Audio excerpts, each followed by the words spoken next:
Chapter 8, Part 5. Chapter 8, The Federal Constitution, Part 5. Advantages of the federal system in general and its special utility in America. Chapter Summary. Happiness and freedom of small nations. Power of great nations. Great empires favorable to the growth of civilization. Strength often the first element of national prosperity. Aim of the federal system to unite the twofold advantages resulting from a small and from a large territory. Advantages derived by the United States from this system. The law adapts itself to the exigencies of the population. Population does not conform to the exigencies of the law. Activity, amelioration, love, and enjoyment of freedom in the American communities. Public spirit of the Union, the abstract of provincial patriotism. Principles and things circulate freely over the territory of the United States.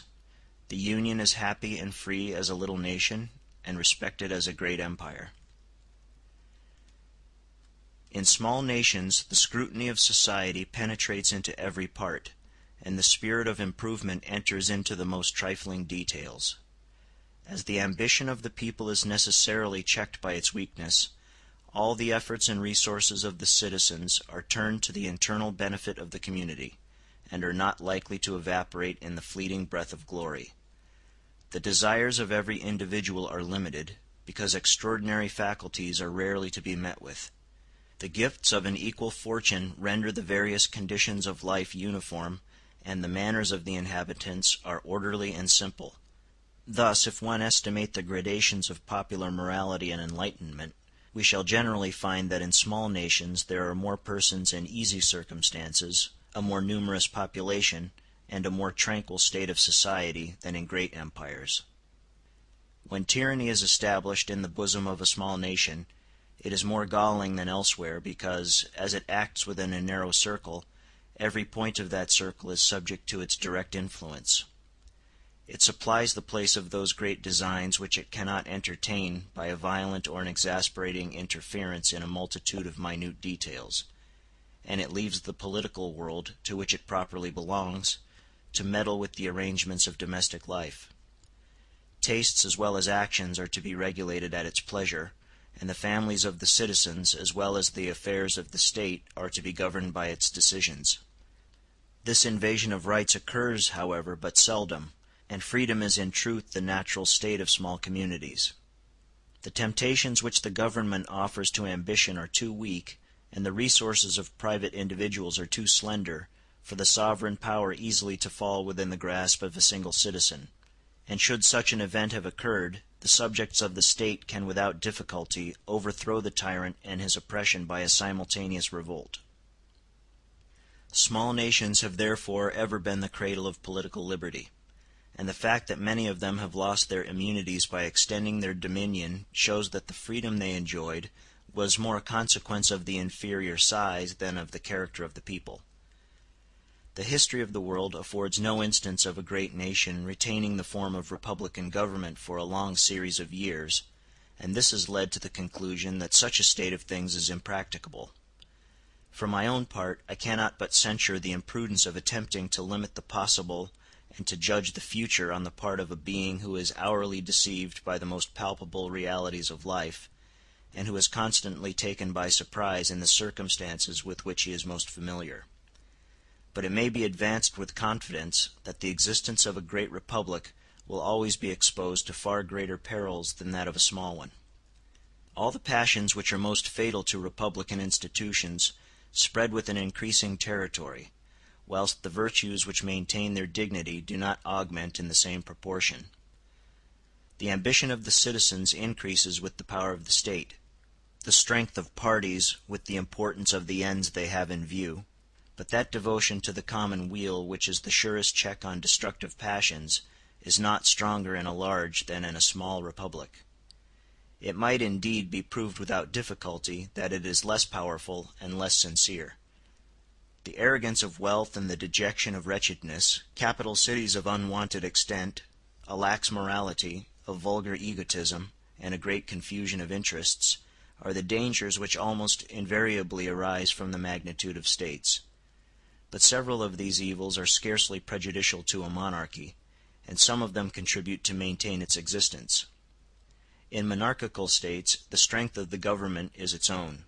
It may use, but it does not depend on, the community, and the authority of the prince is proportioned to the prosperity of the nation.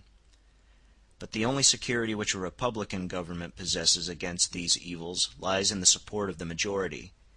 This support is not, however, proportionably greater in a large republic than it is in a small one, and thus, whilst the means of attack perpetually increase both in number and in influence, the power of resistance remains the same, or it may rather be said to diminish, since the propensities and interests of the people are diversified by the increase of the population, and the difficulty of forming a compact majority is constantly augmented. It has been observed, moreover, that the intensity of human passions is heightened, not only by the importance of the end which they propose to attain, but by the multitude of individuals who are animated by them at the same time. Every one has had occasion to remark that his emotions in the midst of a sympathizing crowd are far greater than those which he would have felt in solitude. In great republics the impetus of political passion is irresistible, not only because it aims at gigantic purposes, but because it is felt and shared by millions of men at the same time. It may therefore be asserted, as a general proposition, that nothing is more opposed to the well-being and the freedom of man than vast empires. Nevertheless, it is important to acknowledge the peculiar advantages of great states. For the very reason which renders the desire of power more intense in these communities than amongst ordinary men, the love of glory is also more prominent in the hearts of a class of citizens who regard the applause of a great people as a reward worthy of their exertions, and an elevating encouragement to man. If we would learn why it is that great nations contribute more powerfully to the spread of human improvement than small states, we shall discover an adequate cause in the rapid and energetic circulation of ideas, and in those great cities which are the intellectual centers where all the rays of human genius are reflected and combined. To this it may be added that most important discoveries demand a display of national power which the government of a small state is unable to make. In great nations the government entertains a greater number of general notions, and is more completely disengaged from the routine of precedent and the egotism of local prejudice.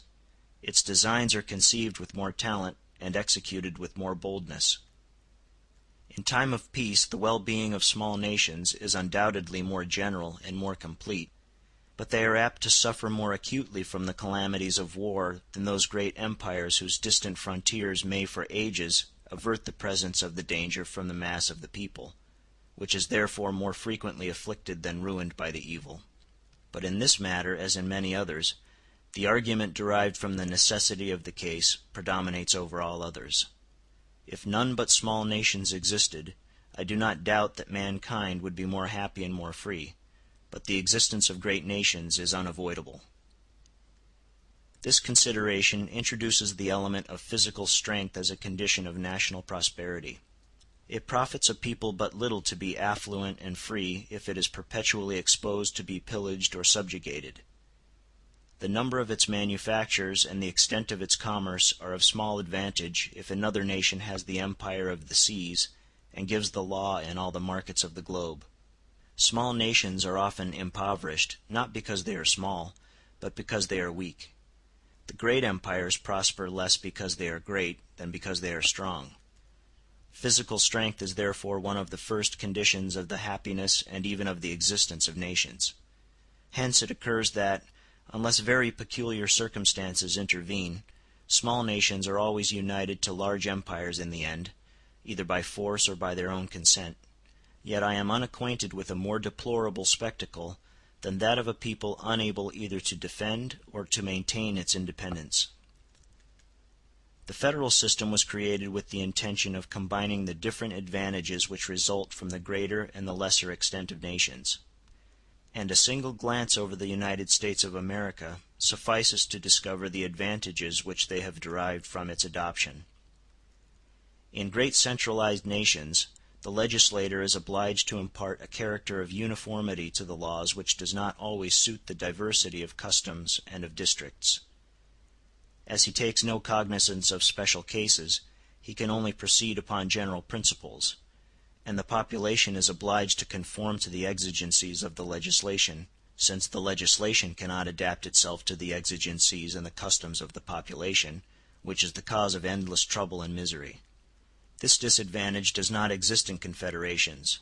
Congress regulates the principal measures of the national government, and all the details of the administration are reserved to the provincial legislatures. It is impossible to imagine how much this division of sovereignty contributes to the well-being of each of the states which compose the Union. In these small communities, which are never agitated by the desire of aggrandizement or the cares of self-defense, all public authority and private energy is employed in internal amelioration. The central government of each state, which is in immediate juxtaposition to the citizens, is daily apprised of the wants which arise in society, and new projects are proposed every year, which are discussed either at town meetings or by the legislature of the state, and which are transmitted by the press to stimulate the zeal and to excite the interest of the citizens.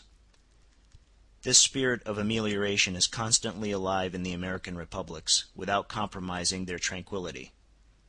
The ambition of power yields to the less refined and less dangerous love of comfort.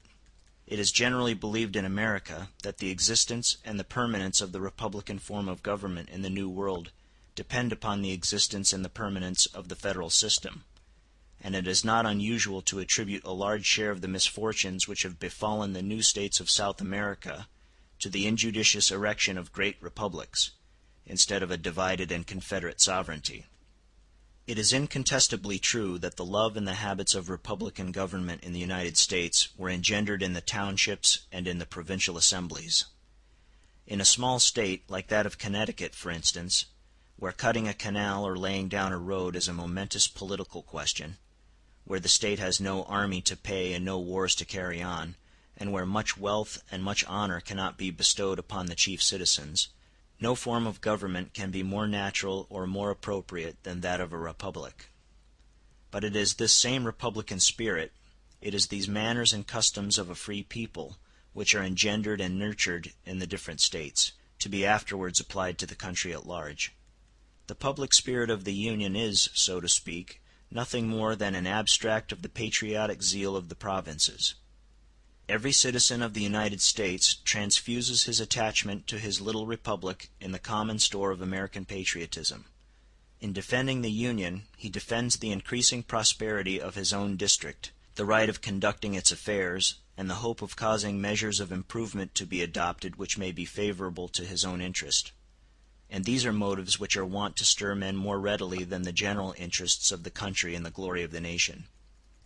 On the other hand, if the temper and the manners of the inhabitants especially fitted them to promote the welfare of a great republic, the federal system smoothed the obstacles which they might have encountered. The confederation of all the American states presents none of the ordinary disadvantages resulting from great agglomerations of men.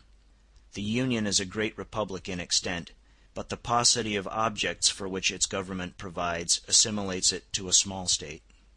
Its acts are important, but they are rare. As the sovereignty of the Union is limited and incomplete, its exercise is not incompatible with liberty, for it does not excite those insatiable desires of fame and power which have proved so fatal to great republics. As there is no common center to the country, vast capital cities, colossal wealth, abject poverty, and sudden revolutions are alike unknown, and political passion, instead of spreading over the land like a torrent of desolation, spends its strength against the interests and the individual passions of every state.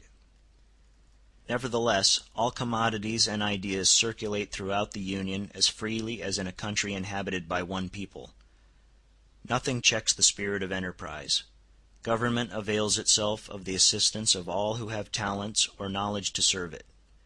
Within the frontiers of the Union the profoundest peace prevails, as within the heart of some great empire. Abroad it ranks with the most powerful nations of the earth. 2,000 miles of coast are open to the commerce of the world, and as it possesses the keys of the globe, its flag is respected in the most remote seas. The Union is as happy and as free as a small people, and as glorious and as strong as a great nation. Why the federal system is not adapted to all peoples, and how the Anglo-Americans were enabled to adopt it. Section summary. Every federal system contains defects which baffle the efforts of the legislator. The federal system is complex. It demands a daily exercise of discretion on the part of the citizens. Practical knowledge of government common amongst the Americans. Relative weakness of the government of the Union, another defect inherent in the federal system. The Americans have diminished without remedying it. The sovereignty of the separate states apparently weaker, but really stronger than that of the Union. Why? Natural causes of union must exist between confederate peoples besides the laws. What these causes are amongst the Anglo-Americans. Maine and Georgia, separated by a distance of 1,000 miles, more naturally united than Normandy and Brittany. War, the main peril of confederations. This proved even by the example of the United States. The Union has no great wars to fear. Why? Dangers to which Europeans would be exposed if they adopted the federal system of the Americans. When a legislator succeeds, after persevering efforts, in exercising an indirect influence upon the destiny of nations, his genius is lauded by mankind, whilst, in point of fact, the geographical position of the country which he is unable to change, a social condition which arose without his cooperation, manners and opinions which he cannot trace to their source, and an origin with which he is unacquainted, exercise so irresistible an influence over the courses of society that he is himself borne away by the current after an ineffectual resistance. Like the navigator, he may direct the vessel which bears him along, but he can neither change its structure, nor raise the winds, nor lull the waters which swell beneath him. I have shown the advantages which the Americans derive from their federal system. It remains for me to point out the circumstances which rendered that system practicable, as its benefits are not to be enjoyed by all nations. The incidental defects of the federal system which originate in the laws may be corrected by the skill of the legislator, but there are further evils inherent in the system which cannot be counteracted by the peoples which adopt it. These nations must therefore find the strength necessary to support the natural imperfections of their government. The most prominent evil of all federal systems is the very complex nature of the means they employ. Two sovereignties are necessarily in presence of each other. The legislator may simplify and equalize the action of these two sovereignties by limiting each of them to a sphere of authority accurately defined, but he cannot combine them into one, or prevent them from coming into collision at certain points. The federal system therefore rests upon a theory which is necessarily complicated, and which demands the daily exercise of a considerable share of discretion on the part of those it governs. A proposition must be plain to be adopted by the understanding of a people. A false notion which is clear and precise will always meet with a greater number of adherents in the world than a true principle which is obscure or involved. Hence it arises that parties, which are like small communities in the heart of the nation, invariably adopt some principle or some name as a symbol, which very inadequately represents the end they have in view and the means which are at their disposal, but without which they could neither act nor subsist. The governments which are founded upon a single principle or a single feeling which is easily defined are perhaps not the best, but they are unquestionably the strongest and the most durable in the world. In examining the Constitution of the United States, which is the most perfect federal constitution that ever existed, one is startled, on the other hand, at the variety of information and the excellence of discretion which it presupposes in the people whom it is meant to govern. The government of the Union depends entirely upon legal fictions. The Union is an ideal nation which only exists in the mind, and whose limits and extent can only be discerned by the understanding. When once the general theory is comprehended, numberless difficulties remain to be solved in its application. For the sovereignty of the Union is so involved in that of the States that it is impossible to distinguish its boundaries at the first glance. The whole structure of the government is artificial and conventional, and it would be ill adapted to a people which has not been long accustomed to conduct its own affairs, or to one in which the science of politics has not descended to the humblest classes of society. I have never been more struck by the good sense and the practical judgment of the Americans than in the ingenious devices by which they elude the numberless difficulties resulting from their federal constitution.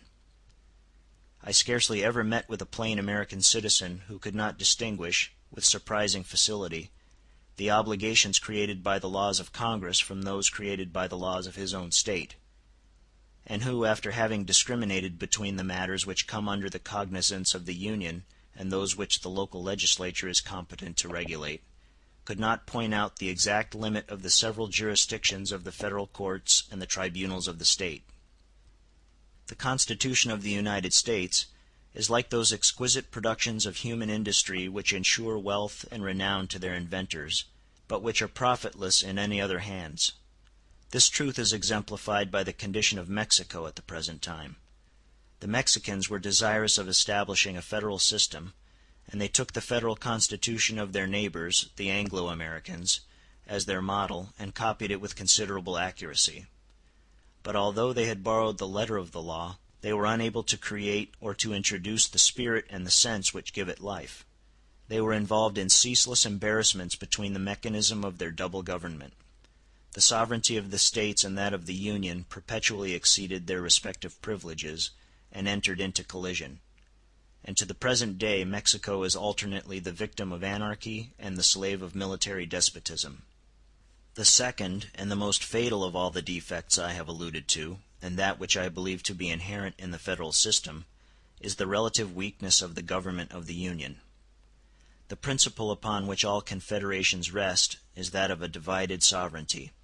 The legislator may render this partition less perceptible, he may even conceal it for a time from the public eye, but he cannot prevent it from existing, and a divided sovereignty must always be less powerful than an entire supremacy. The reader has seen in the remarks I have made on the Constitution of the United States that the Americans have displayed singular ingenuity in combining the restriction of the power of the Union within the narrow limits of a federal government with the semblance and, to a certain extent, with the force of a national government. By this means the legislators of the Union have succeeded in diminishing, though not in counteracting, the natural danger of confederations. It has been remarked that the American government does not apply itself to the States, but that it immediately transmits its injunctions to the citizens, and compels them as isolated individuals to comply with its demands. But if the federal law were to clash with the interests and the prejudices of a State, it might be feared that all the citizens of that State would conceive themselves to be interested in the cause of a single individual who should refuse to obey. If all the citizens of the State were aggrieved at the same time and in the same manner by the authority of the Union, the federal government would vainly attempt to subdue them individually. They would instinctively unite in a common defense, and they would derive a ready prepared organization from the share of sovereignty which the institution of their State allows them to enjoy. Fiction would give way to reality, and an organized portion of the territory might then contest the central authority. The same observation holds good with regard to the federal jurisdiction.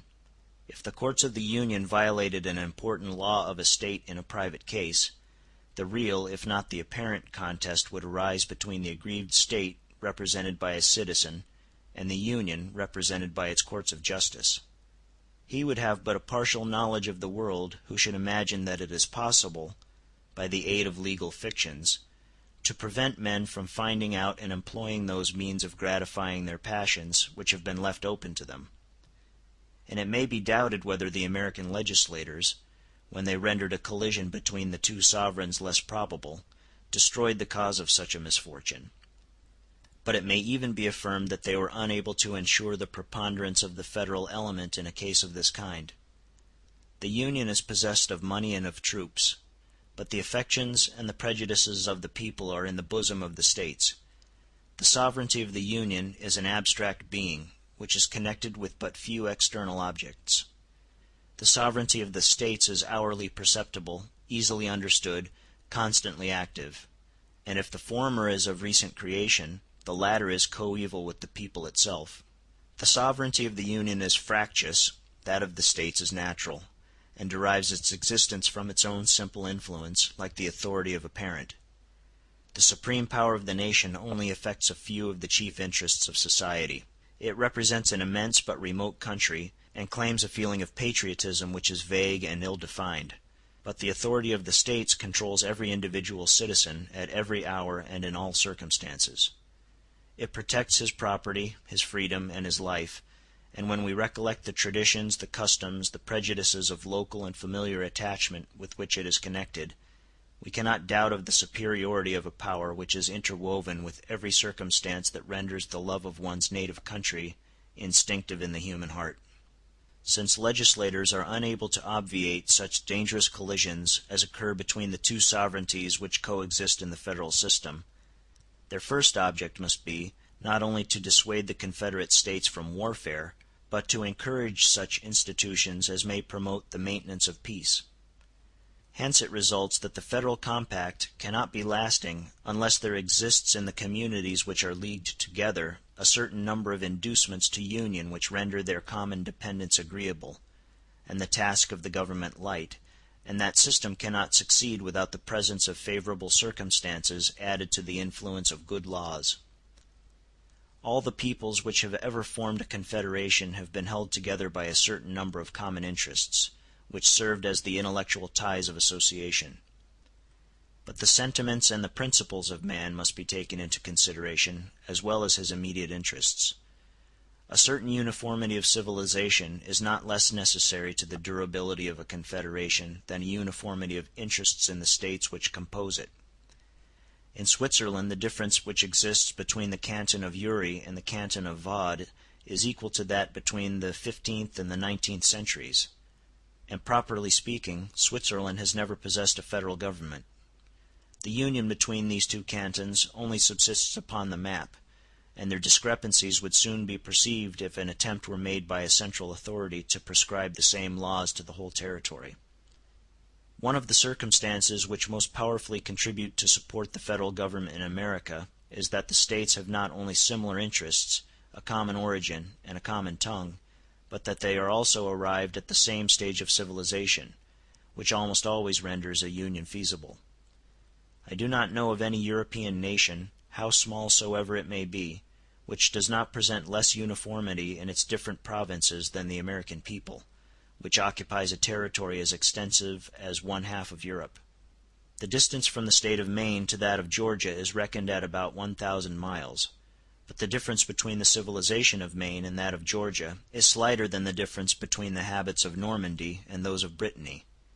Maine and Georgia, which are placed at the opposite extremities of a great empire, are consequently in the natural possession of more real inducements to form a confederation than Normandy and Brittany, which are only separated by a bridge. The geographical position of the country contributed to increase the facilities which the American legislators derived from the manners and customs of the inhabitants, and it is to this circumstance that the adoption and the maintenance of the federal system are mainly attributable. The most important occurrence which can mark the annals of a people is the breaking out of a war. In war, a people struggles with the energy of a single man against foreign nations in the defense of its very existence. The skill of a government, the good sense of the community, and the natural fondness which men entertain for their country may suffice to maintain peace in the interior of a district, and to favor its internal prosperity.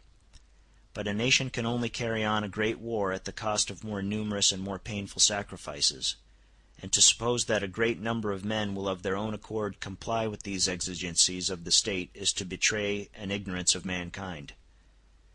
All the peoples which have been obliged to sustain a long and serious warfare have consequently been led to augment the power of their government. Those which have not succeeded in this attempt have been subjugated. A long war almost always places nations in the wretched alternative of being abandoned to ruin by defeat or to despotism by success. War, therefore, renders the symptoms of the weakness of a government most palpable and most alarming, and I have shown that the inherent defeat of federal governments is that of being weak. The federal system is not only deficient in every kind of centralized administration, but the central government itself is imperfectly organized, which is invariably an influential cause of inferiority when the nation is opposed to other countries which are themselves governed by a single authority. In the federal Constitution of the United States, by which the central government possesses more real force, this evil is still extremely sensible, An example will illustrate the case to the reader. The Constitution confers upon Congress the right of calling forth militia to execute the laws of the Union, suppress insurrections, and repel invasions. And another article declares that the President of the United States is the commander-in-chief of the militia. In the War of 1812, the President ordered the militia of the Northern States to march to the frontiers. But Connecticut and Massachusetts, whose interests were impaired by the war, refused to obey the command. They argued that the Constitution authorizes the federal government to call forth the militia in case of insurrection or invasion, but that in the present instance there was neither invasion nor insurrection. They added that the same Constitution which conferred upon the Union the right of calling forth the militia reserved to the States that of naming the officers, and that consequently, as they understood the clause, no officer of the Union had any right to command the militia, even during war, except the President in person, and in this case they were ordered to join an army commanded by another individual. These absurd and pernicious doctrines received the sanction not only of the governors and the legislative bodies, but also of the courts of justice in both States, and the federal government was constrained to raise elsewhere the troops which it required. The only safeguard which the American Union, with all the relative perfection of its laws, possesses against the dissolution which would be produced by a great war, lies in its probable exemption from that calamity. Placed in the center of an immense continent, which offers a boundless field for human industry, the Union is almost as much insulated from the world as if its frontiers were girt by the ocean. Canada contains only 1 million of inhabitants, and its population is divided into 2 inimical nations. The rigor of the climate limits the extension of its territory and shuts up its ports during the 6 months of winter. From Canada to the Gulf of Mexico a few savage tribes are to be met with, which retire, perishing in their retreat, before 6,000 soldiers. To the south the Union has a point of contact with the Empire of Mexico, and it is thence that serious hostilities may one day be expected to arise. But for a long while to come the uncivilized state of the Mexican community, the depravity of its morals, and its extreme poverty will prevent that country from ranking high amongst nations. As for the powers of Europe, they are too distant to be formidable. The great advantage of the United States does not, then, consist in a federal constitution which allows them to carry on great wars, but in a geographical position which renders such enterprises extremely improbable. No one can be more inclined than I am myself to appreciate the advantages of the federal system, which I hold to be one of the combinations most favorable to the prosperity and freedom of man. I envy the lot of those nations which have been enabled to adopt it, but I cannot believe that any confederate peoples could maintain a long or an equal contest with a nation of similar strength in which the government should be centralized. A people which should divide its sovereignty into fractional powers, in the presence of the great military monarchies of Europe, would, in my opinion, by that very act, abdicate its power, and perhaps its existence and its name. But such is the admirable position of the New World, that man has no other enemy than himself, and that, in order to be happy and to be free, it suffices to seek the gifts of prosperity and the knowledge of freedom. End of Chapter 8, Part 5.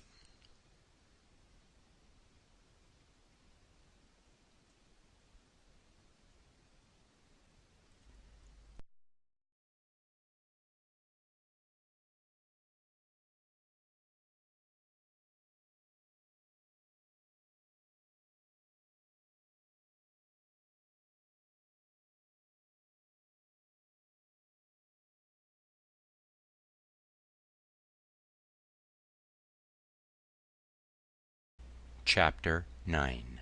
Why the people may strictly be said to govern in the United States. I have hitherto examined the institutions of the United States.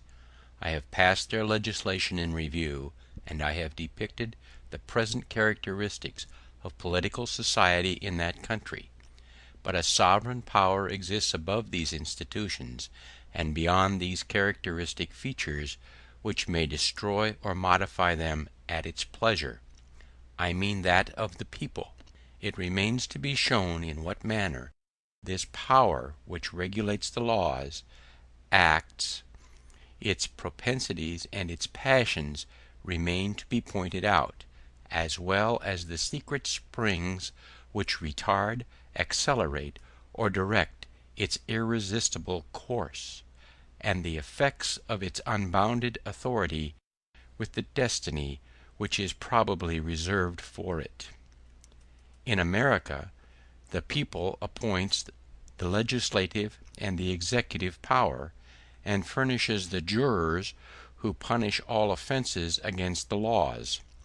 The American institutions are democratic, not only in their principle, but in all their consequences, and the people elects its representatives directly, and for the most part annually, in order to ensure their dependence.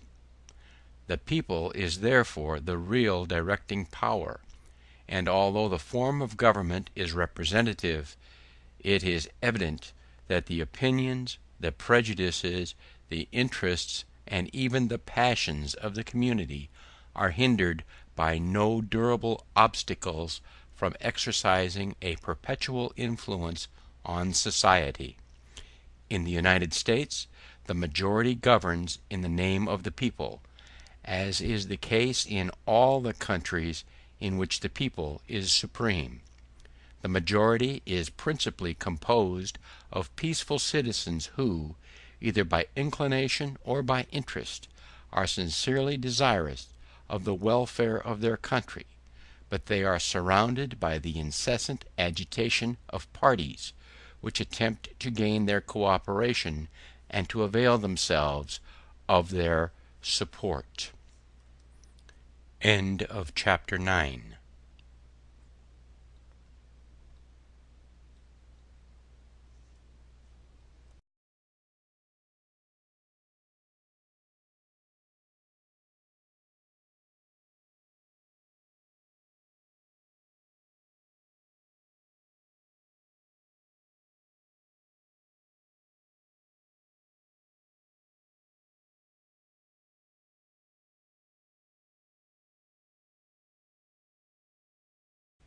Chapter 10. Parties in the United States. Chapter Summary. Great distinction to be made between parties. Parties which are to each other as rival nations. Parties properly so called. Difference between great and small parties. Epochs which produced them. Their characteristics. America has had great parties. They are extinct. Federalists. Republicans. Defeat of the Federalists. Difficulty of creating parties in the United States. What is done with this intention? Aristocratic or democratic character to be met with in all parties. Struggle of General Jackson against the bank. Parties in the United States. A great distinction must be made between parties. Some countries are so large that the different populations which inhabit them have contradictory interests, although they are the subjects of the same government, and they may hence be in a perpetual state of opposition. In this case, the different factions of the people may more properly be considered as distinct nations than as mere parties, and if a civil war breaks out, the struggle is carried on by rival peoples rather than by factions in the state. But when the citizens entertain different opinions upon subjects which affect the whole country alike, such, for instance, as the principles upon which the government is to be conducted, then distinctions arise which may correctly be styled parties. Parties are a necessary evil in free governments, but they have not at all times the same character and the same propensities. At certain periods a nation may be oppressed by such insupportable evils as to conceive the design of effecting a total change in its political constitution. At other times the mischief lies still deeper, and the existence of society itself is endangered. Such are the times of great revolutions and of great parties. But between these epochs of misery and of confusion there are periods during which human society seems to rest, and mankind to take a pause. This pause is, indeed, only apparent, for time does not stop its course for nations any more than for men. They are all advancing towards a goal with which they are unacquainted, and we only imagine them to be stationary when their progress escapes our observation, as men who are going at a foot pace seem to be standing still to those who run. But however this may be, there are certain epochs in which the changes that take place in the social and political constitution of nations are so slow and so insensitive that men imagine their present condition to be a final state, and the human mind, believing itself to be firmly based upon certain foundations, does not extend its researches beyond the horizon which it descries. These are the times of small parties and of intrigue. The political parties which I style great are those which cling to principles more than to their consequences, to general and not to especial cases, to ideas and not to men. These parties are usually distinguished by a nobler character, a more generous passions, more genuine convictions, and a more bold and open conduct than the others. In them private interests, which always plays the chief part in political passions, is more studiously veiled under the pretext of the public good, and it may even be sometimes concealed from the eyes of the very person whom it excites and impels. Minor parties are, on the other hand, generally deficient in political faith, as they are not sustained or dignified by a lofty purpose. They ostensibly display the egotism of their character in their actions. They glow with a factious zeal. Their language is vehement, but their conduct is timid and irresolute. The means they employ are as wretched as the end at which they aim. Hence it arises that when a calm state of things succeeds a violent revolution, the leaders of society seem suddenly to disappear, and the powers of the human mind to lie concealed. Society is convulsed by great parties; by minor ones it is agitated. It is torn by the former; by the latter it is degraded; and if these sometimes save it a salutary perturbation, those invariably disturb it to no good end. America has already lost the great parties which once divided the nation, and if her happiness is considerably increased, her morality has suffered by their extinction. When the War of Independence was terminated, and the foundations of the new government were to be laid down, the nation was divided between two opinions which are as old as the world, and which are perpetually to be met with under all forms and all the names which have ever obtained in free communities; the one tending to limit, the other to extend indefinitely the power of the people. The conflict of these two opinions never assumed that degree of violence in America which it has frequently displayed elsewhere. Both parties of the Americans were, in fact, agreed upon the most essential points, and neither of them had to destroy a traditional constitution or to overthrow the structure of society, in order to ensure its own triumph. In neither of them, consequently, were a great number of private interests affected by success or by defeat; but moral principles of a high order, such as the love of equality and of independence, were concerned in the struggle, and they sufficed to kindle violent passions. The party which desired to limit the power of the people endeavored to apply its doctrines more especially to the Constitution of the Union, whence it derived its name of Federal.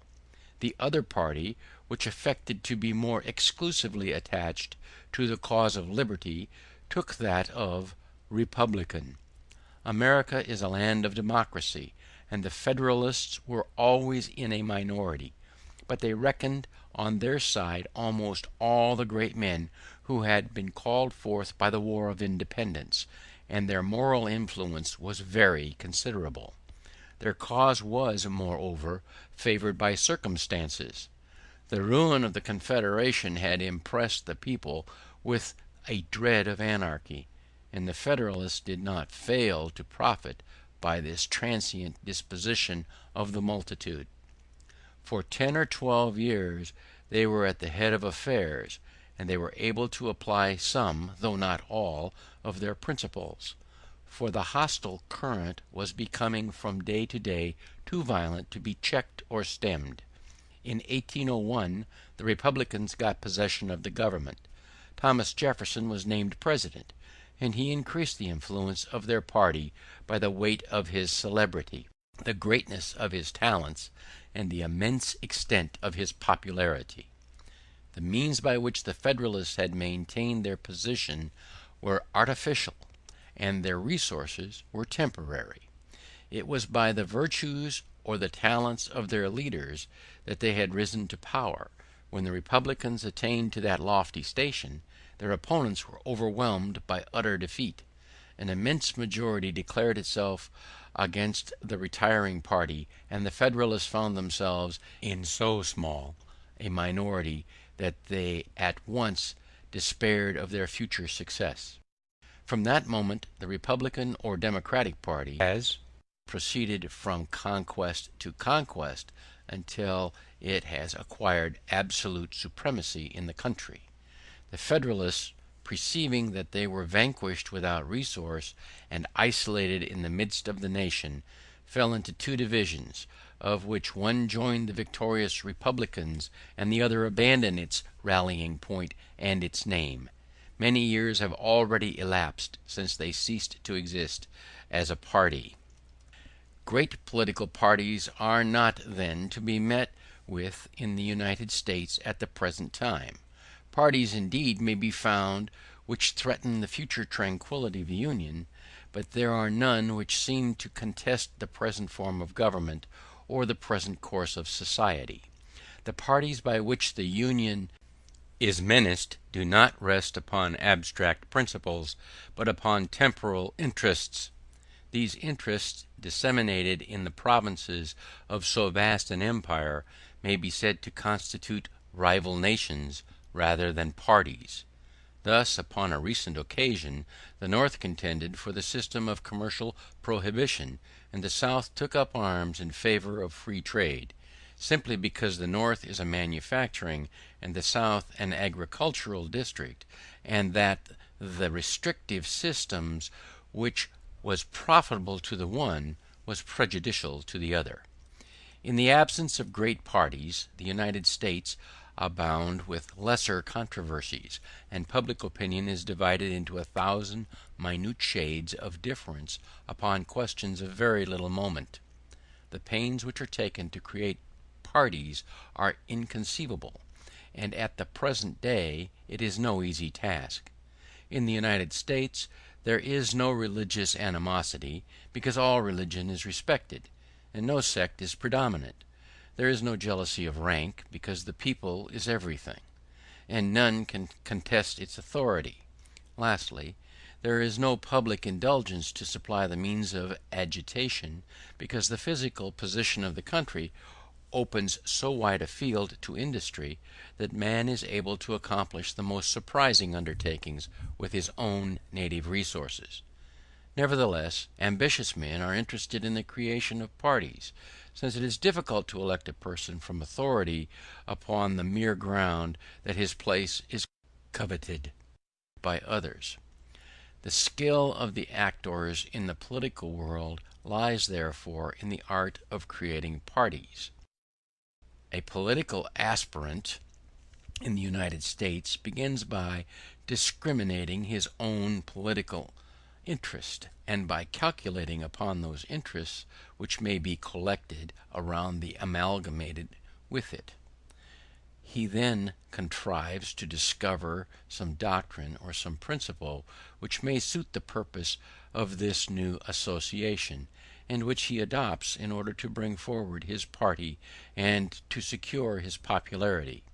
Just as the imprimatur of a king was in former days incorporated with the volume which it authorized, but to which it nowise belonged. When these preliminaries are terminated, the new party is ushered into the political world. All the domestic controversies of the Americans at first appear to be stranger, to be so incomprehensible and so puerile, that he is at a loss whether to pity the people which take such ardent trifles in good earnest, or to envy the happiness which enables it to discuss them. But when he comes to study the secret propensities which govern the factions of America, he easily perceives that the greater part of them are more or less connected with one or the other of those two divisions which have always existed in free communities. The deeper we penetrate into the working of these parties, the more do we perceive that the object of the one is to limit, and that of the other to extend, the popular authority. I do not assert that the ostensible end, or even that the secret aim, of American parties is to promote the rule of aristocracy or democracy in the country, but I affirm that aristocratic or democratic positions may easily be detected at the bottom of all parties, and that although they escape a superficial observation, they are the main point and the main soul of every faction in the United States. To quote a recent example, when the President attacked the bank, the country was excited and parties were formed. The well-formed classes rallied around the bank, the common people round the President. But it must not be imagined that the people had formed a rational opinion upon a question which offers so many difficulties to the most experienced statesmen. The bank is a great establishment which enjoys an independent existence, and the people, accustomed to make and unmake whatsoever it pleases, is startled to meet with this obstacle to its authority. In the midst of the perpetual fluctuations of society, the community is irritated by so permanent an institution, and is led to attack it in order to see whether it can be shaken and controlled like all other institutions of the country. Remains of the aristocratic party in the United States. Secret opposition to wealthy individuals to democracy, their retirement, their taste for exclusive pleasures and for luxury at home, their simplicity abroad, their affected condescension towards the people. It sometimes happens in people which various opinions prevail, that the balance of the several parties is lost, and one of them obtains an irresistible preponderance, overpowers all obstacles, harasses its opponents, and appropriates all the resources of society to its own purpose. The vanquished citizens despair of success, and they conceal their dissatisfaction in silence and in general apathy. The nation seems to be governed by a single principle, and the prevailing party assumes the credit of having restored peace and unanimity to the country. But this apparent unanimity is merely a cloak to alarming dissensions and perpetual opposition. This is precisely what occurred in America. When the Democratic party got the upper hand, it took exclusive possession of the conduct of affairs, and from that time the laws and the customs of society have been adapted to its caprices. At the present day, the more affluent classes of society are so entirely removed from the direction of political affairs in the United States, that wealth, far from conferring a right to the exercise of power, is rather an obstacle than a means of attaining to it. The wealthy members of the community abandon the lists through unwillingness to contend, and frequently to contend in vain, against the poorest classes of their fellow citizens. They concentrate all their enjoyments in the privacy of their homes, where they occupy a rank which cannot be assumed in public. They constitute a private society in the state, which has its own tastes and its own pleasures. They substitute to this state of things as an irredeemable evil, but they are careful not to show that they are galled by its continuance. It is even not uncommon to hear them laud the delights of a republican government and the advantages of democratic institutions when they are in public. Next to hating their enemies, men are most inclined to flatter them. Mark, for instance, that opulent citizen who is as anxious as a Jew of the Middle Ages to conceal his wealth. His dress is plain, his demeanor unassuming, but the interior of his dwelling glitters with luxury, and none but a few chosen guests, whom he haughtily styles his equals, are allowed to penetrate into this sanctuary. No European noble is more exclusive in his pleasures, or more jealous of the smallest advantages which his privileged station confers upon him. But the very same individual crosses the city to reach a dark counting-house in the centre of traffic, where every one may accost him who pleases. If he meets his cobbler on the way, they stop and converse. The two citizens discuss the affairs of the state in which they have an equal interest, and they shake hands before they part. But beneath this artificial enthusiasm and these obsequious attentions to the preponderating power, it is easy to perceive that the wealthy members of the community entertain a hearty distaste to the democratic institutions of their country. The populace is at once the object of their scorn and of their fears. If the maladministration of the democracy ever brings about a revolutionary crisis, and if monarchical institutions ever become practicable in the United States, the truth of what I advise will become obvious. The two chief weapons which parties use in order to ensure success are the public press and the formation of associations. End of chapter 10.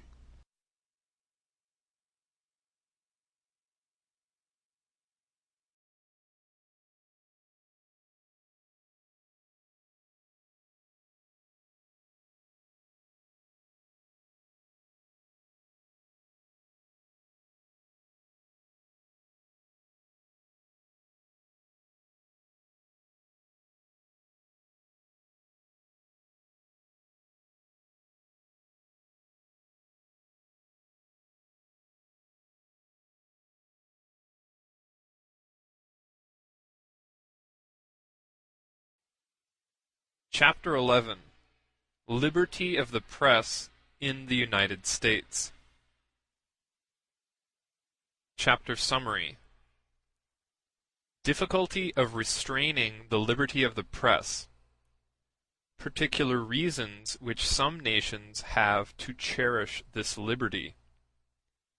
The liberty of the press a necessary consequence of the sovereignty of the people, as it is understood in America.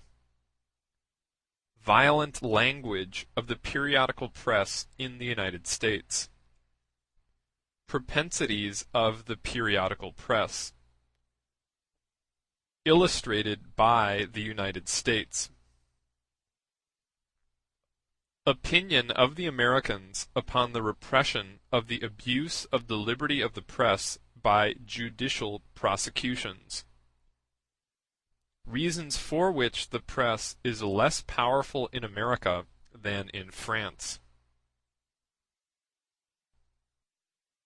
The influence of the liberty of the press does not affect political opinions alone, but it extends to all the opinions of men, and it modifies customs as well as laws.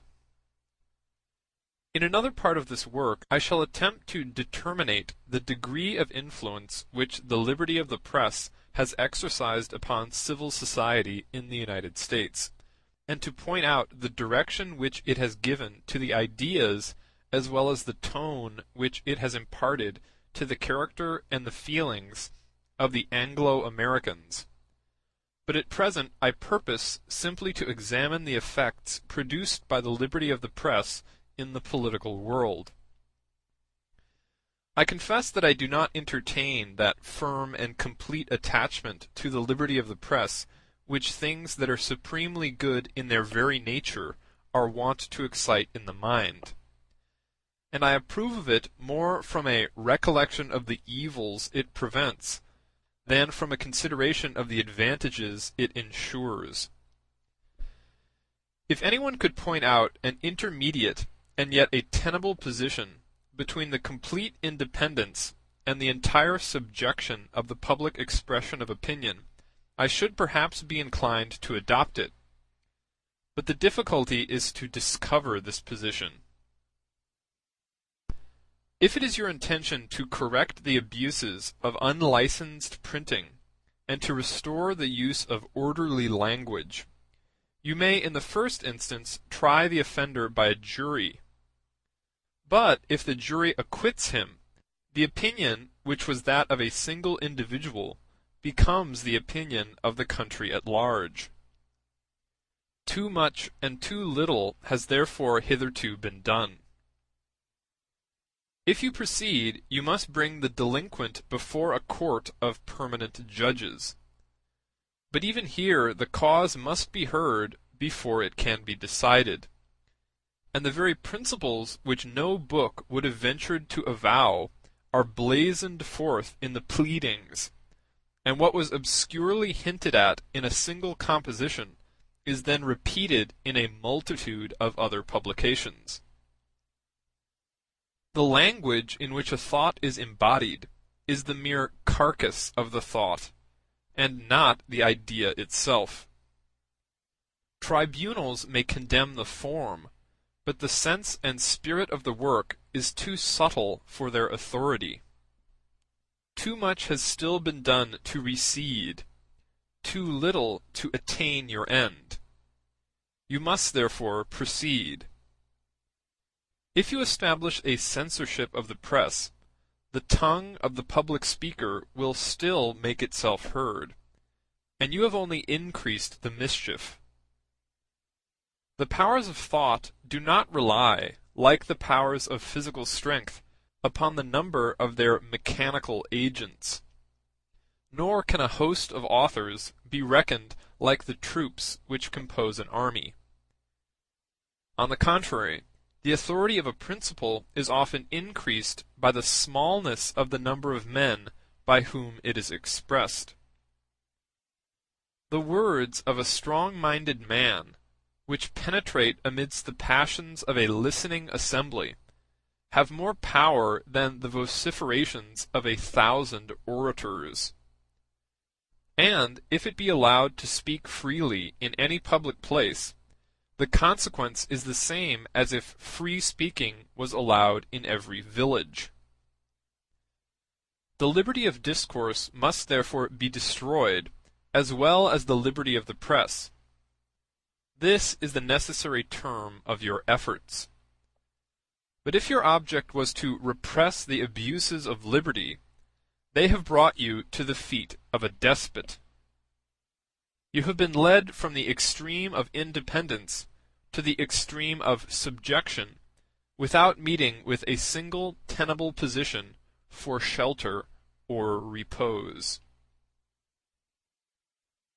There are certain nations which have peculiar reasons for cherishing the liberty of the press, independently of the general motives which I have just pointed out.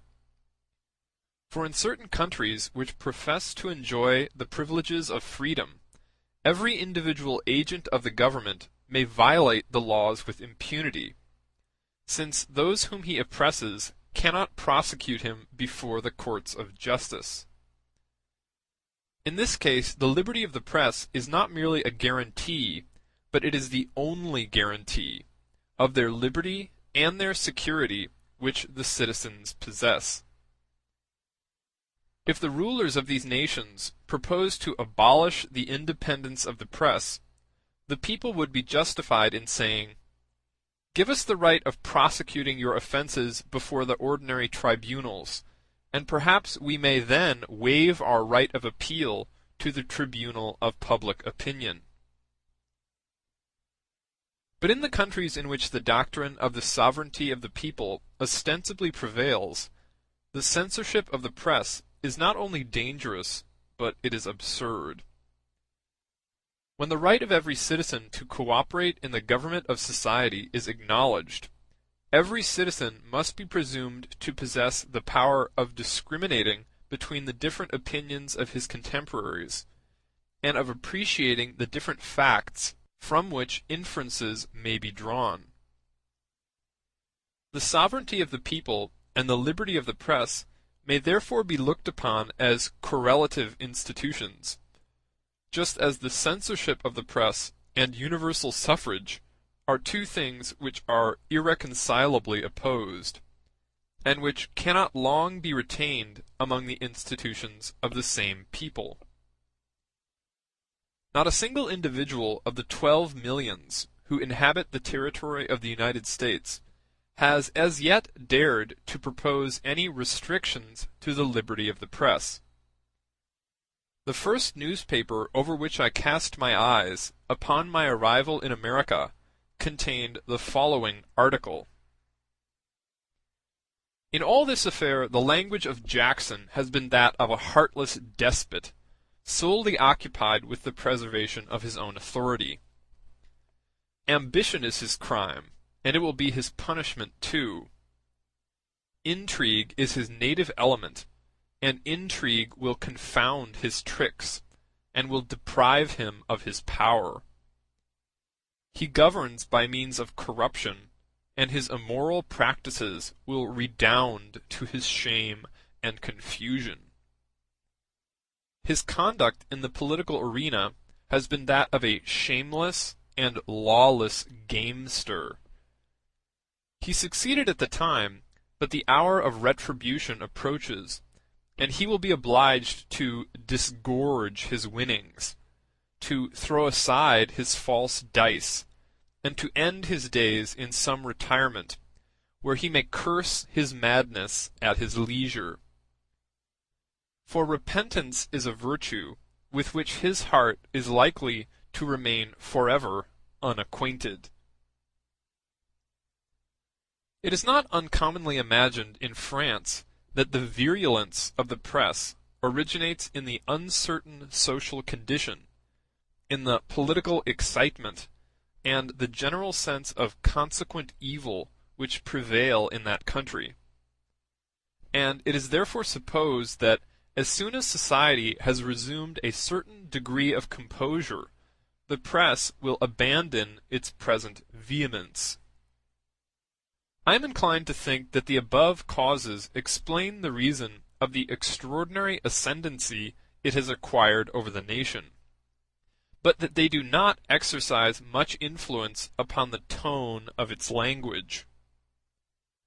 The periodical press appears to me to be actuated by passions and propensities independent of the circumstances in which it is placed, and the present position of America corroborates this opinion. America is perhaps, at this moment, the country of the world which contains the fewest germs of revolution. But the press is not less destructive in its principles than in France, and it displays the same violence without the same reasons for indignation. In America, as in France, it constitutes a singular power, so strangely composed of mingled good and evil, that it is at the same time indispensable to the existence of freedom, and nearly incompatible with the maintenance of public order. Its power is certainly much greater in France than in the United States, though nothing is more rare in the latter country than to hear of a prosecution having been instituted against it. The reason of this is perfectly simple. The Americans, having once admitted the doctrine of the sovereignty of the people, apply it with perfect consistency. It was never their intention to found a permanent state of things with elements which undergo daily modifications, and there is consequently nothing criminal in an attack upon the existing laws, provided it be not attended with a violent infraction of them. They are, moreover, of opinion that courts of justice are unable to check the abuses of the press, and that as the subtlety of human language perpetually eludes the severity of judicial analysis, offenses of this nature are apt to escape the hand which attempts to apprehend them. They hold that to act with efficacy upon the press, it would be necessary to find a tribunal, not only devoted to the existing order of things, but capable of surmounting the influence of public opinion. A tribunal which should conduct its proceedings without publicity, which should pronounce its decrees without assigning its motives, and punish the intentions even more than the language of an author. Whosoever should have the power of creating and maintaining a tribunal of this kind would waste his time in prosecuting the liberty of the press, for he would be the supreme master of the whole community, and he would be as free to rid himself of the authors as of their writings. In this question, therefore, there is no medium between servitude and extreme license. In order to enjoy the inestimable benefits which the liberty of the press ensures, it is necessary to submit to the inevitable evils which it engenders. To expect to acquire the former and to escape the latter is to cherish one of those illusions which commonly misled nations in their times of sickness, when, tired with faction and exhausted by effort, they attempt to combine hostile opinions and contrary principles upon the same soil. The small influence of the American journals is attributable to several reasons, amongst which are the following. The liberty of writing, like all other liberty, is most formidable when it is a novelty. For a people which has never been accustomed to cooperate in the conduct of state affairs places implicit confidence in the first tribune who arouses its attention. The Anglo-Americans have enjoyed this liberty ever since the foundation of the settlements. Moreover, the press cannot create human passions by its own power, however skillfully it may kindle them where they exist. In America, politics are discussed with animation and a varied activity, but they rarely touch those deep passions which are excited whenever the positive interest of a part of the community is impaired. But in the United States, the interests of the community are in a most prosperous condition. A single glance upon a French and an American newspaper is sufficient to show the difference which exists between the two nations on this head. In France, the space allotted to commercial advertisements is very limited, and the intelligence is not considerable, but the most essential part of the journal is that which contains the discussion of the politics of the day. In America, 3/4 of the enormous sheet which is set before the reader are filled with advertisements, and the remainder is frequently occupied by political intelligence or trivial anecdotes. It is only from time to time that one finds a corner devoted to passionate discussions like those with which the journalists of France are wont to indulge their readers. It has been demonstrated by observation and discovered by the innate sagacity of the pettiest as well as the greatest of despots that the influence of a power is increased in proportion as its direction is rendered more central. In France, the press combines a twofold centralization.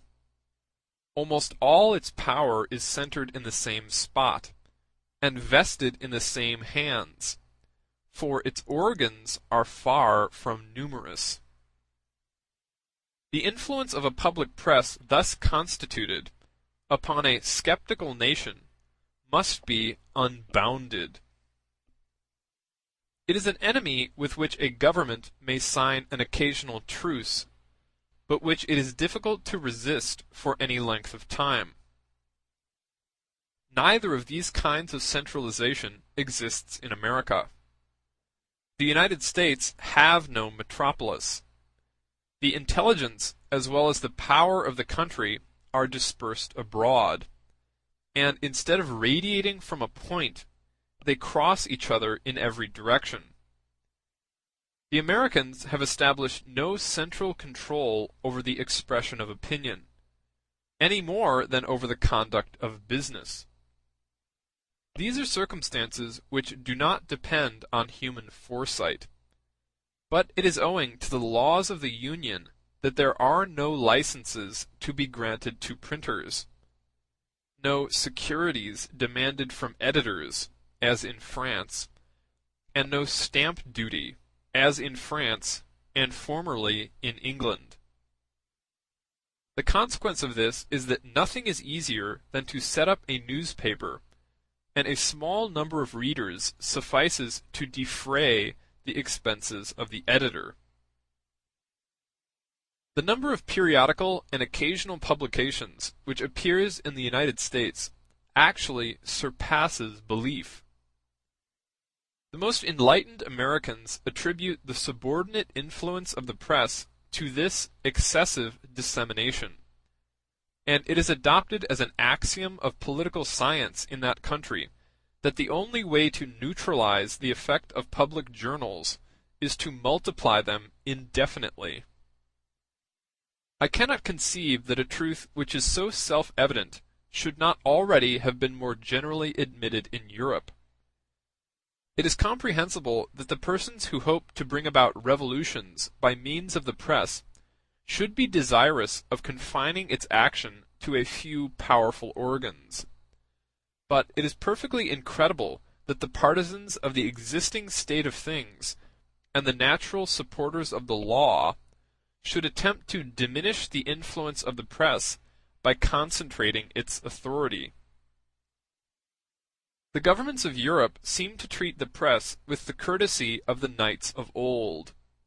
They are anxious to furnish it with the same central power which they have found to be so trusty a weapon, in order to enhance the glory of their resistance to its attacks. In America, there is scarcely a hamlet which has not its own newspaper. It may readily be imagined that neither discipline nor unity of design can be communicated to so multifarious a host, and each one is consequently led to fight under his own standard. All the political journals of the United States are indeed arrayed on the side of the administration or against it, but they attack and defend in 1,000 different ways. They cannot succeed in forming those great currents of opinion which overwhelm the most solid obstacles. This division of the influence of the press produces a variety of other consequences which are scarcely less remarkable. The facility with which journals can be established induces a multitude of individuals to take a part in them, but as the extent of competition precludes the possibility of considerable profit, the most distinguished classes of society are rarely led to engage in these undertakings. But such is the number of the public prints that, even if they were a source of wealth, writers of ability could not be found to direct them all. The journalists of the United States are usually placed in a very humble position, with a scanty education and a vulgar turn of mind. The will of the majority is the most general of laws, and it establishes certain habits which form the characteristics of each peculiar class of society. Thus it dictates the etiquette practiced at courts and the etiquette of the bar. The characteristics of the French journalist consist in a violent, but frequently an eloquent and lofty manner of discussing the politics of the day, and the exceptions to this habitual practice are only occasional. The characteristics of the American journalist consist in an open and coarse appeal to the passions of the populace, and he habitually abandons the principles of political science to assail the characters of individuals, to track them into private life, and to disclose all their weaknesses and errors. Nothing can be more deplorable than this abuse of the powers of thought. I shall have occasion to point out hereafter the influence of the newspapers upon the taste and the morality of the American people, but my present subject exclusively concerns the political world. It cannot be denied that the effects of this extreme license of the press tend indirectly to the maintenance of public order. The individuals who are already in the possession of a high station in the esteem of their fellow citizens are afraid to write in the newspapers, and they are thus deprived of the most powerful instrument which they can use to excite the passions of the multitude to their own advantage. Note: they only write in the papers when they choose to address the people in their own name, as for instance when they are called upon to repel calumnious imputations and to correct a misstatement of facts. The personal opinions of the editors have no kind of weight in the eyes of the public. The only use of a journal is that it imparts the knowledge of certain facts, and it is only by altering or distorting those facts that a journalist can contribute to the support of his own views. But although the press is limited to these resources, its influence in America is immense. It is the power which impels the circulation of political life through all the districts of that vast territory. Its eye is constantly open to detect the secret springs of political designs, and to summon the leaders of all parties to the bar of public opinion. It rallies the interests of the community round certain principles, and it draws up the creed which factions adopt, for it affords a means of intercourse between parties which hear and which address each other without ever having been in immediate contact. When a great number of the organs of the press adopt the same line of conduct, their influence becomes irresistible, and public opinion, when it is perpetually assailed from the same side, eventually yields to the attack. In the United States, each separate journal exercises but little authority, but the power of the periodical press is only second to that of the people. The opinions established in the United States under the empire of the liberty of the press are frequently more firmly rooted than those which are formed elsewhere under the sanction of a censor. In the United States, the democracy perpetually raises fresh individuals to the conduct of public affairs, and the measures of the administration are consequently seldom regulated by the strict rules of consistency or of order. But the general principles of the government are more stable, and the opinions most prevalent in society are generally more durable than in many other countries. When once the Americans have taken up an idea, whether it be well or ill-founded, nothing is more difficult than to eradicate it from their minds. The same tenacity of opinion has been observed in England, where, for the last century, greater freedom of conscience and more invincible prejudices have existed than in all the other countries of Europe. I attribute this consequence to a cause which may at first sight appear to have a very opposite tendency, namely, to the liberty of the press. The nations amongst which this liberty exists are as apt to cling to their opinions from pride as from conviction. They cherish them because they hold them to be just, and because they exercise their own free will in choosing them. And they maintain them not only because they are true, but because they are their own. Several other reasons conduce to the same end. It was remarked by a man of genius that ignorance lies at the two ends of knowledge. Perhaps it would have been more correct to have said that absolute convictions are to be met with at the two extremities, and that doubt lies in the middle. For the human intellect may be considered in three distinct states, which frequently succeed one another. A man believes implicitly because he adopts a proposition without inquiry. He doubts as soon as he is assailed by the objections which his inquiries may have aroused, but he frequently succeeds in satisfying these doubts, and then he begins to believe afresh. He no longer lays hold on a truth in its most shadowy and uncertain form, but he sees it clearly before him, and he advances onwards by the light it gives him. Note: it may, however, be doubted whether this rational and self-guiding conviction arouses as much fervor or enthusiastic devotedness in men as their first dogmatical belief. End note.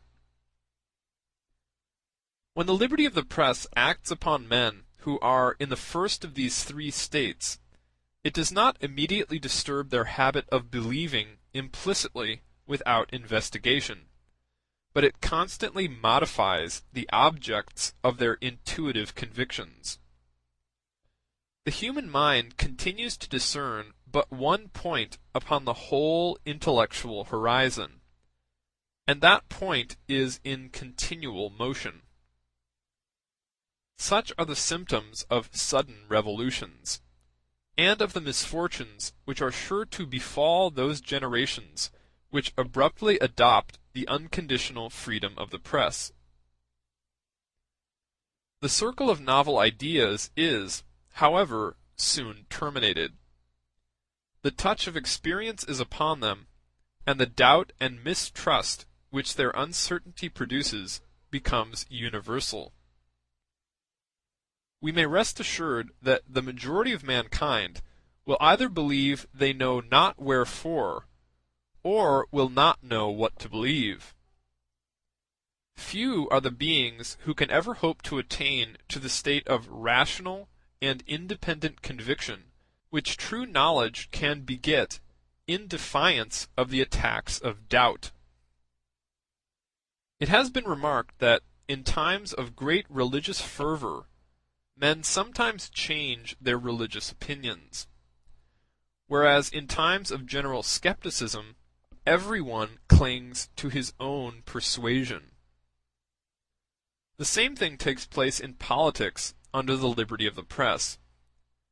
In countries where all the theories of social science have been contested in their turn, the citizens who have adopted one of them stick to it, not so much because they are assured of its excellence, as because they are not convinced of the superiority of any other.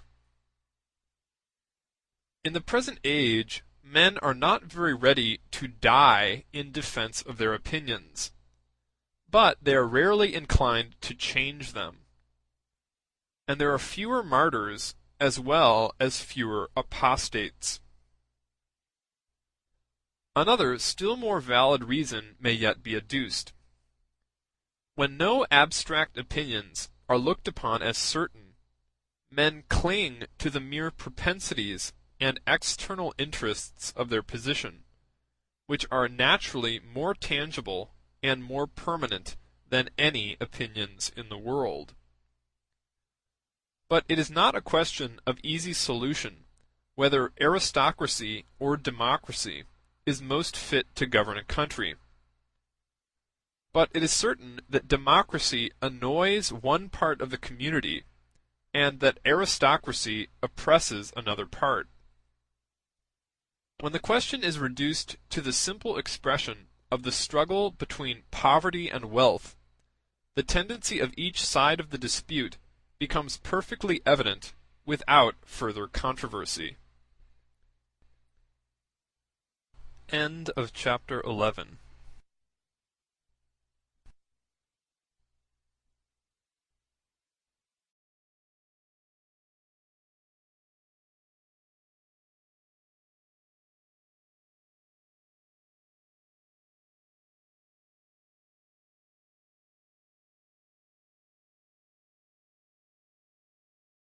Chapter 7. Political Associations in the United States. In no country in the world has the principle of association been more successfully used, or more unsparingly applied to a multitude of different objects, than in America. Besides the permanent associations which are established by law under the names of townships, cities, and counties, a vast number of others are formed and maintained by the agency of private individuals. The citizen of the United States is taught from his earliest infancy to rely upon his own exertions in order to resist the evils and the difficulties of life. He looks upon social authority with an eye of mistrust and anxiety, and he only claims its assistance when he is quite unable to shift without it. This habit may even be traced in the schools of the rising generation, where the children in their games are wont to submit to rules which they have themselves established, and to punish misdemeanors which they have themselves defined. The same spirit pervades every act of social life. If a stoppage occurs in a thoroughfare, and the circulation of the public is hindered, the neighbors immediately constitute a deliberative body, and this extemporaneous assembly gives rise to an executive power which remedies the inconvenience before anybody has thought of recurring to an authority superior to that of the persons immediately concerned. If the public pressures are concerned, an association is formed to provide for the splendor and the regularity of the entertainment. Societies are formed to resist enemies which are exclusively of a moral nature, and to diminish the vices of intemperance. In the United States, associations are established to promote public order, commerce, industry, morality, and religion, for there is no end which the human will, seconded by the collective exertions of individuals, despairs of attaining. I shall hereafter have occasion to show the effects of association upon the course of society, and I must confine myself for the present to the political world. When once the right of association is recognized, the citizens may employ it in several different ways. An association consists simply in the public assent which a number of individuals give to certain doctrines, and in the engagement which they contract to promote the spread of these doctrines by their exertions. The right of association with these views is very analogous to the liberty of unlicensed writing, but societies thus formed possess more authority than the press. When an opinion is represented by a society, it necessarily assumes a more exact and explicit form. It numbers its partisans, and comprises their welfare in its cause. They, on the other hand, become acquainted with each other, and their zeal is increased by their number. An association unites the efforts of minds which have a tendency to diverge in one single channel, and urges them vigorously towards one single end which it points out. The second degree in the right of association is the power of meeting.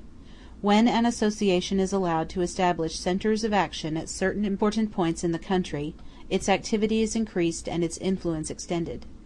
Men have the opportunity of seeing each other, means of execution are more readily combined, and opinions are maintained with a degree of warmth and energy which written language cannot approach. Lastly, in the exercise of the right of political association, there is a third degree. The partisans of an opinion may unite in electoral bodies, and choose delegates to represent them in a central assembly. This is, properly speaking, the application of the representative system to a party. Thus, in the first instance, a society is formed between individuals professing the same opinion, and the tie which keeps it together is of a purely intellectual nature. In the second case, small assemblies are formed, which only represent a fraction of the party. Lastly, in the third case, they constitute a separate nation in the midst of the nation, a government within the government. Their delegates, like the real delegates of the majority, represent the entire collective force of their party, and they enjoy a certain degree of that national dignity and great influence which belongs to the chosen representatives of the people. It is true that they have not the right of making the laws, but they have the power of attacking those which are in being, and of drawing up beforehand those which they may afterwards cause to be adopted. If in a people which is imperfectly accustomed to the exercise of freedom, or which is exposed to violent political passions, a deliberating minority, which confines itself to the contemplation of future laws, be placed in juxtaposition to the legislative majority, I cannot but believe that public tranquillity incurs very great risks in the nation. There is doubtless a very wide difference between proving that one law is in itself better than another, and proving that the former ought to be substituted for the latter. But the imagination of the populace is very apt to overlook this difference, which is so apparent to the minds of thinking men. It sometimes happens that a nation is divided into two nearly equal parties, each of which affects to represent the majority. If in immediate contiguity to the directing power another power be established, which exercises almost as much moral authority as the former, it is not to be believed that it will long be content to speak without acting, or that it will always be restrained by the abstract consideration of the nature of associations, which are meant to direct but not to enforce opinions, to suggest but not to make the laws. The more we consider the independence of the press in its principal consequences, the more are we convinced that it is the chief, and, so to speak, the constitutive element of freedom in the modern world. A nation which is determined to remain free is therefore right in demanding the unrestrained exercise of this independence. But the unrestrained liberty of political association cannot be entirely assimilated to the liberty of the press. The one is at the same time less necessary and more dangerous than the other. A nation may confine it within certain limits without forfeiting any part of its self-control, and it may sometimes be obliged to do so in order to maintain its own authority. In America the liberty of association for political purposes is unbounded. An example will show in the clearest light to what an extent this privilege is tolerated. The question of the tariff or of free trade produced a great manifestation of party feeling in America. The tariff was not only a subject of debate as a matter of opinion, but it exercised a favorable or prejudicial influence upon several very powerful interests of the States. The North attributed a great portion of its prosperity, and the South all its sufferings, to this system, insomuch that for a long time the tariff was the sole source of the political animosities which agitated the Union. In 1831, when the dispute was raging with the utmost virulence, a private citizen of Massachusetts proposed to all the enemies of the tariff, by means of the public prince, to send delegates to Philadelphia, in order to consult together upon the means which were most fitted to promote freedom of trade. This proposal circulated in a few days from Maine to New Orleans, by the power of the printing press. The opponents of the tariff adopted it with enthusiasm. Meetings were formed on all sides, and delegates were named. The majority of these individuals were well known, and some of them had earned a considerable degree of celebrity. South Carolina alone, which afterwards took up arms in the same cause, sent 63 delegates. On October 1, 1831, this assembly, which according to the American custom had taken the name of a convention, met at Philadelphia. It consisted of more than 200 members. Its debates were public, and they at once assumed a legislative character. The extent of the powers of Congress, the theories of free trade, and the different clauses of the tariff were discussed in turn. At the end of 10 days' deliberation the convention broke up, after having published an address to the American people, in which it declared: 1. That Congress had not the right of making a tariff, and that the existing tariff was unconstitutional. 2. That the prohibition of free trade was prejudicial to the interests of all nations, and to that of the American people in particular. It must be acknowledged that the unrestrained liberty of political association has not hitherto produced, in the United States, those fatal consequences which might perhaps be expected from it elsewhere. The right of association was imported from England, and it has always existed in America, so that the exercise of this privilege is now amalgamated with the manners and customs of the people. At the present time liberty of association is become a necessary guarantee against the tyranny of the majority. In the United States, as soon as a party has become preponderant, all public authority passes under its control. Its private supporters occupy all the places, and have all the force of the administration at their disposal.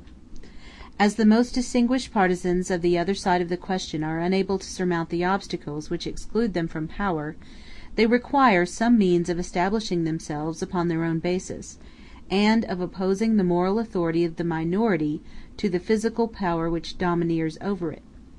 Thus a dangerous expedient is used to obviate a still more formidable danger. The omnipotence of the majority appears to me to present such extreme perils to the American republics that a dangerous measure which is used to repress it seems to be more advantageous than prejudicial. And here I am about to advance a proposition which may remind the reader of what I said before in speaking of municipal freedom.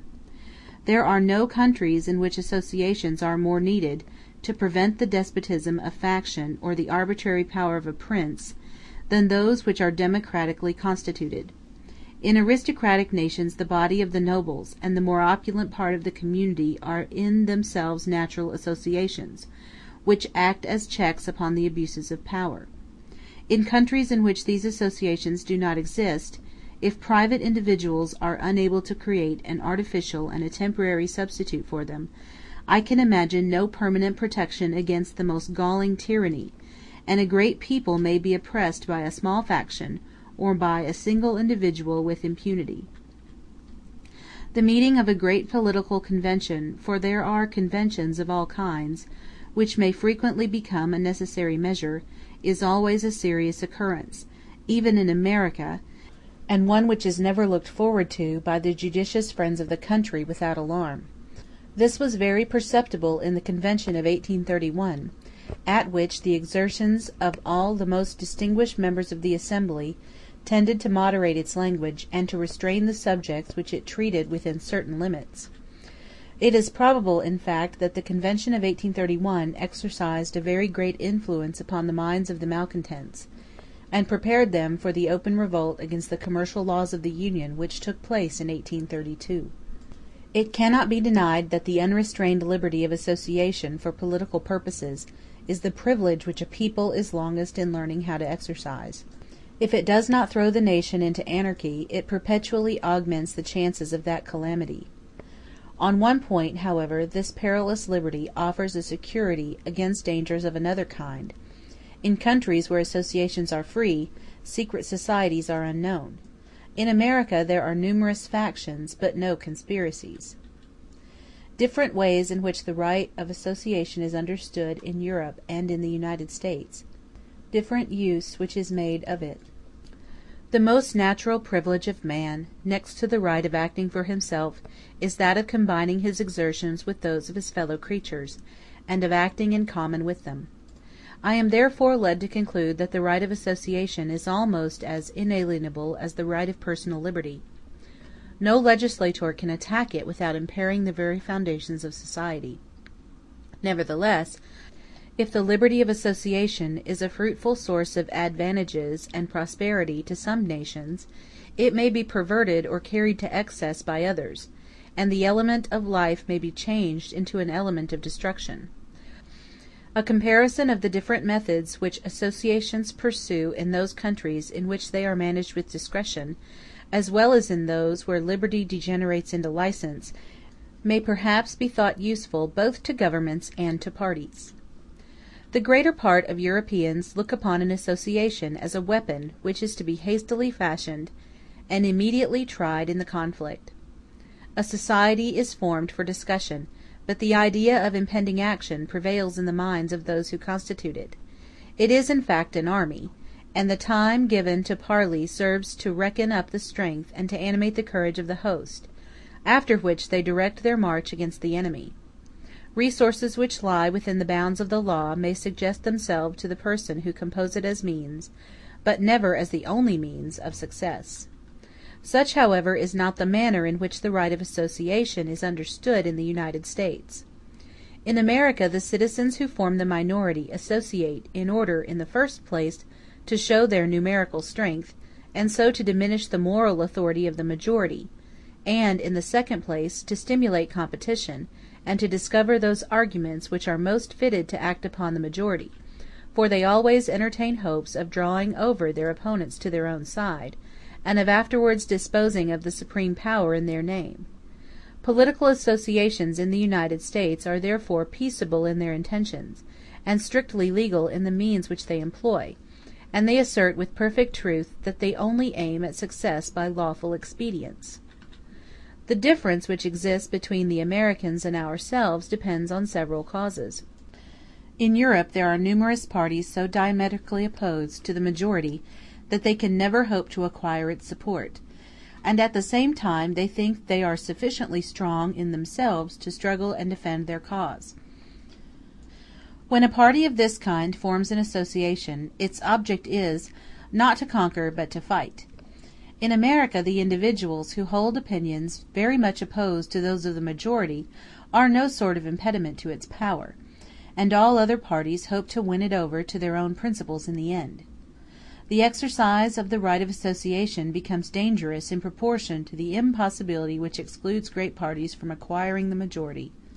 In a country like the United States, in which the differences of opinion are mere differences of hue, the right of association may remain unrestrained without evil consequences.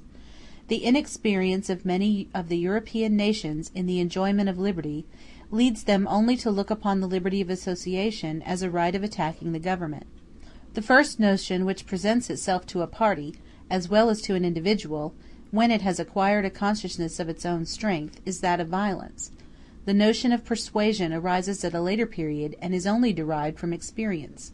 The English, who are divided into parties which differ most essentially from each other, rarely abuse the right of association, because they have been long accustomed to exercise it. In France the passion for war is so intense that there is no undertaking so mad or so injurious to the welfare of the state that a man does not consider himself honored in defending it at the risk of his life. But perhaps the most powerful of the causes which tend to mitigate the excesses of political association in the United States is universal suffrage.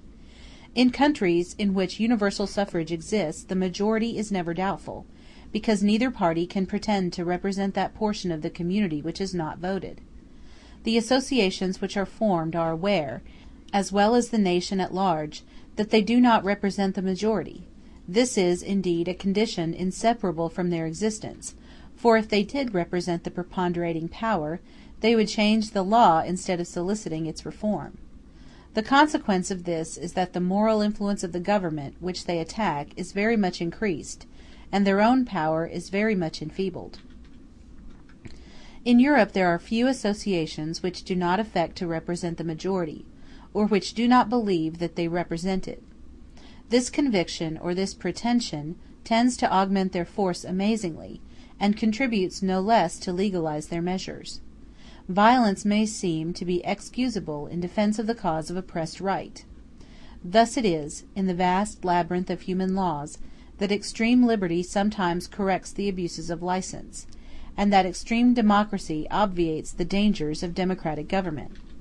In Europe associations consider themselves, in some degree, as the legislative and executive councils of the people, which is unable to speak for itself. In America, where they only represent a minority of the population, they argue and they petition. The means which the associations of Europe employ are in accordance with the end which they propose to obtain. As the principal aim of those bodies is to act, and not to debate, to fight rather than to persuade, they are naturally led to adopt a form of organization which differs from the ordinary customs of civil bodies, and which assumes the habits and the maxims of military life. They centralize the direction of their resources as much as possible, and they entrust the powers of the whole party to a very small number of leaders. The members of these associations respond to a watchword, like soldiers on duty.